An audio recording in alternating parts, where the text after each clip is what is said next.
Bonjour, bonjour et bienvenue à tous dans cet inaugural podcast du commandement du combat futur. Retenez bien son titre, l'effet majeur. Et pour bien cerner son but, à tout seigneur, tout honneur, nous recevons le commandant du combat futur, le général de corps armé Baratz. Bon général, bonjour. Bonjour. Alors vous êtes bien connu dans le monde de la défense, mais pourriez-vous vous présenter et nous dire ce qui a peut-être marqué particulièrement votre carrière et puis ce qui vous anime? Donc, je suis le général de corps d'armée Bruno Baratz. J'ai servi essentiellement dans le monde des forces spéciales.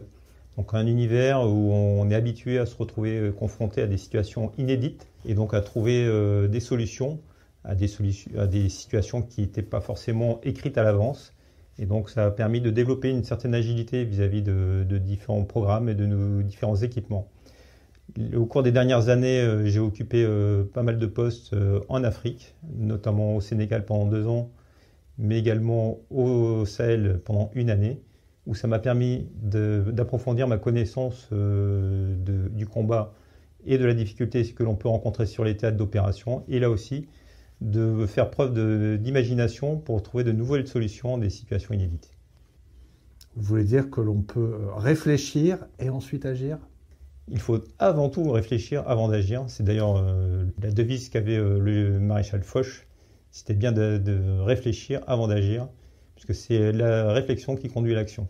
Alors, est-ce que vous pouvez nous rappeler brièvement les raisons de la réorganisation de l'armée de terre qui ont été initiées ces derniers temps par le général Schill?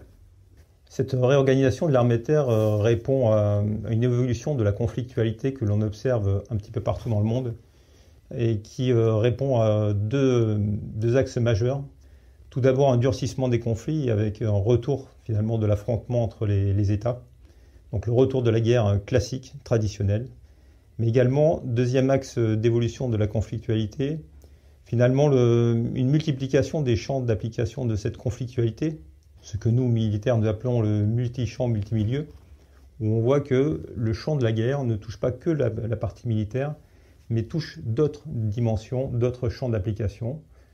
Donc avant, on connaissait la 2D, la 3D, donc les 2 dimensions, la dimension terrain, la 3D, la dimension aérienne. Mais aujourd'hui, on s'aperçoit que les affrontements se passent également dans le monde du cyber, donc de la 4D, de la transmission, des flux de données, et également aujourd'hui dans le domaine des perceptions, où on voit le retour de la grande propagande, comme dans les années 30. Finalement, on voit des compétiteurs utiliser de plus en plus ces outils de propagande pour déstabiliser nos positions et pour agir sur les arrières de l'ennemi et créer un petit peu de dissension et de conflictualité. Donc c'est dans cet environnement-là que le CEMA a décrit 4 priorités qui sont affirmer la souveraineté, entraîner nos alliés dans le cadre d'une opération d'envergure, surveiller et agir dans les espaces communs pour préserver autonomie d'appréciation et liberté d'action, et enfin rénover nos partenariats internationaux. Partant de ces priorités du CEMA, l'armée de terre a décidé donc de se réorganiser pour agir dans 3 espaces stratégiques majeurs, que sont tout d'abord la solidarité stratégique, c'est-à-dire comment assurer finalement la sécurité au niveau européen de façon collective, comment on fait face à nos engagements internationaux au sein des alliances que sont l'OTAN notamment. Deuxième espace stratégique, c'est bien entendu protéger le territoire national, donc assurer la souveraineté de notre nation et protéger son territoire et ses concitoyens. Donc c'est le deuxième espace stratégique où on voit régulièrement l'opération Sentinelle qui se déploie au profit justement de nos concitoyens. Et dernier espace stratégique, bien entendu, la prévention et l'influence, et de façon générale, finalement, la protection de nos intérêts à l'étranger, et également des risques de déstabilisation un petit peu sur l'ensemble de nos intérêts à l'étranger. Donc cette transformation de l'armée de terre se fonde sur 3 grands axes. Tout d'abord, une modernisation des équipements, mais également une refonte des organisations, avec une organisation beaucoup plus simple, qui se reproche finalement de l'organisation au combat, c'est-à-dire l'organisation que l'on a lorsqu'on est déployé sur un champ de bataille de haute intensité. Et enfin, l'adaptation du fonctionnement de l'armée de terre, avec un style de commandement beaucoup plus tourné vers les finalités que sur les modalités.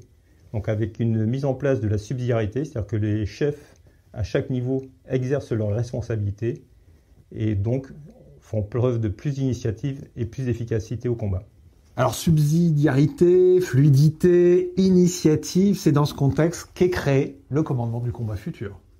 Exactement, c'est dans cet état d'esprit que se crée ce commandement qui a été créé donc le 1er août 2023 et qui a objectif de répondre justement à ce besoin de dynamiser en fait l'intelligence collective de l'armée de terre et de renforcer le cycle d'innovation. Pouvez-vous nous éclairer aussi sur les missions de ce nouveau commandement et quel est son apport exactement dans l'organisation générale de l'armée de terre dite de combat?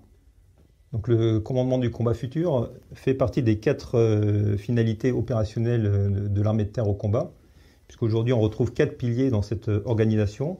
Tout d'abord, être et durer, qui est la première finalité et qui est portée par la direction des ressources humaines de l'armée de terre et la CIM, donc la partie maintenance des matériels de l'armée de terre.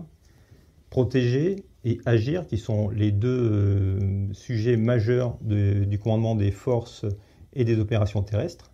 Et innover, qui est le cœur de la mission du commandement du combat futur.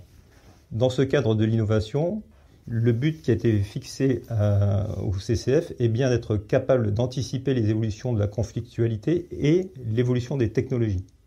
Donc c'est à la fois une réflexion tactique et une réflexion sur les nouvelles technologies, sur les nouveaux équipements qui se développent et qui sont souvent, on le voit aujourd'hui, à finalité duale, puisqu'on voit avec l'arrivée des drones que certains outils qui étaient développés pour le civil ont un impact immédiat dans la partie tactique. Donc le CCF se structure autour de cette mission et a développé un certain nombre d'éléments qui sont finalement le cycle de l'innovation. C'est-à-dire que le CCF est là pour éclairer l'armée de terre, pour innover, c'est-à-dire explorer, et également pour expérimenter et pour exploiter l'ensemble des capacités que l'on aura mises à jour. Cela permet d'avoir une réflexion sur l'évolution des tactiques et l'évolution de la conflictualité, l'évolution de ce que l'on observe sur les différents théâtres d'opération et de prendre cela en compte très rapidement au sein de notre propre développement capacitaire, c'est-à-dire au niveau des capacités de la section technique de l'armée de terre à mettre en œuvre l'ensemble des programmes de l'armée de terre. Alors très concrètement, qu'est-ce qu'apporte ce nouveau commandement aux forces terrestres ? Et quand je dis aux forces terrestres, on peut aller jusqu'au régiment et peut-être même aux soldats. C'est-à-dire que ce que ça apporte concrètement, c'est que ça permet de développer la dynamique d'innovation qui est toujours présente au sein de l'armée de terre. On voit que certes le CCF va essayer d'éclairer l'armée de terre par ses réflexions sur l'évolution des combats et de la conflictualité, mais on voit aussi que l'innovation est quelque chose de participatif, c'est-à-dire que l'innovation naît souvent lorsqu'on est confronté à une difficulté. Donc la plupart des innovations finalement viennent du terrain. Donc le but du CCF, c'est bien de dynamiser et de canaliser toute cette intelligence collective qui irrigue l'ensemble de l'armée de terre, l'ensemble de ces initiatives et essayer de mettre tout ça en réseau, d'utiliser nos réseaux de façon à ce qu'on puisse travailler de façon coordonnée et plus efficace.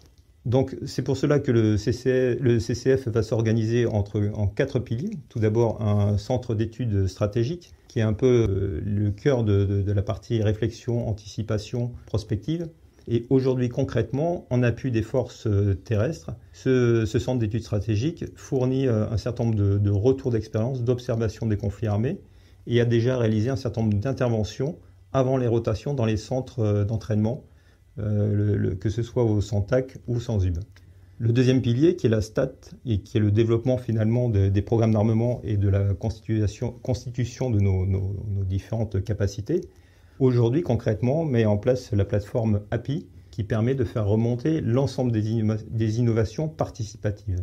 Donc chaque unité peut saisir son projet, son innovation, et tout ça est étudié tous les mois au niveau de la section technique de l'armée de terre, pour voir s'il y a lieu de développer ce projet et comment on va le développer avec l'innovateur. Enfin, on dispose également d'un laboratoire du combat futur qui va réfléchir aux différentes combinaisons de capacités. Et c'est dans ce laboratoire que l'on trouve la force exploratoire du combat Scorpion, laquelle permet l'appropriation des équipements Scorpion et qui va aujourd'hui, à partir du mois de février, remettre sur les routes le fameux camion 6 caisses qui permet d'aller dans les unités pour travailler sur les outils d'information et de communication. Ce laboratoire développe également la culture du jeu de guerre au sein de l'armée de terre. Donc ils ont déjà réalisé une première formation des référents jeux de guerre. Et à partir du mois d'avril, on fera un passage à l'échelle puisque l'ensemble des régiments disposera de boîtes de jeux de façon à retrouver cette habitude de travailler le jeu de guerre. Enfin, la division de développement des forces, qui est le 4e pilier du CCF, va essayer de rendre la doctrine beaucoup plus consommable, c'est-à-dire la pousser vers les utilisateurs, et fera des documents beaucoup plus synthétiques qui permettront à chacun de s'approprier plus facilement l'ensemble des documents de doctrine. Alors mon général, une dernière question. Peut-on savoir aussi si le CCF compte collaborer avec des acteurs extérieurs ou autres que militaires? Alors, il travaille déjà dans le milieu militaire avec d'autres acteurs que sont nos partenaires de l'OTAN et de l'Union européenne dans le domaine de la doctrine, puisqu'il s'agit de développer des doctrines qui soient compatibles avec celles de nos alliés. C'est également la même chose dans le domaine interarmé, avec la coopération avec le Centre interarmé de concepts, de doctrine et d'expérimentation, qui est là pour justement développer une doctrine interarmée. Néanmoins, on travaille aussi avec l'ensemble des centres de recherche et des think tanks qui travaillent aussi sur nos affaires de polémologie et de réflexion sur la guerre, que sont les centres comme l'IRSEM, l'IFRI, la FRS, l'ensemble de tous ces centres. Le but est de travailler avec les universitaires, puisque par exemple le Centre d'études stratégiques de l'armée de terre comptera un personnel d'active pour 2 personnels de réserve. C'est pour dire l'importance de l'emploi des compétences de la réserve qui viendront renforcer justement la réflexion du commandement du combat futur et qui permettra également d'établir des ponts avec l'ensemble du monde universitaire et l'ensemble des centres de recherche. Merci Général Baratz pour tous ces éclaircissements. Longue vie au CCF et à son podcast. Et souvenez-vous, la réussite de l'effet majeur garantit le succès de la mission. Merci à vous.